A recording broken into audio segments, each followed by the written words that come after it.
Rajiv sir గురించి చెప్పాలి. రాజీవ్ సార్తో మాట్లాడేటప్పుడు ఫస్ట్ భయపడి ఉండే నేను, సార్ ఏమన్నా అనుకుంటారో అని. అది నెక్స్ట్ డే నుంచి అలవాటాను. ఒక సార్ నమస్తే సార్, సార్ ఏం కూడా సార్ అని ఇట్లా అలవాటు అయిపోయింది.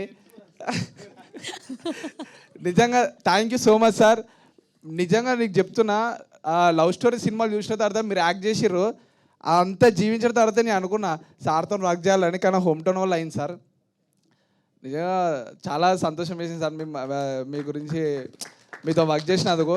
సార్తో నాకు అన్ని సీన్లు లేకపోయినా కానీ మేము అవుట్ ఆఫ్ ది సెట్లో బాగా ఎంజాయ్ చేసినాం సార్తోనే. అండ్ నెక్స్ట్ వచ్చేసి మా బొబ్బిలన్న నిజంగా మా 90స్కి ఎంత గ్రేట్ మ్యూజిక్ ఇచ్చిండో, మా హోమ్ టౌన్ కూడా అంతే music ఇచ్చిండో.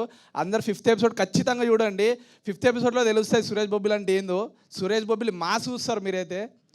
And thank you so much each and every one, ఇక్కడ వచ్చిన మీడియా ప్రెస్ కానీ అందరికీ thank you so much. Thanks a lot. Thank you. Thank you Sairam. Rajeev Kanakala గారితో సీన్స్ ఉంటే నీ మార్క్స్ పేపర్లు కూడా అడిగేవాళ్ళు. అప్పుడు తెలిసేది నీకు వాళ్ళ అబ్బాయికి కాబట్టి సరిపోయింది, లేకపోతే మీకు పడేది అనమాట.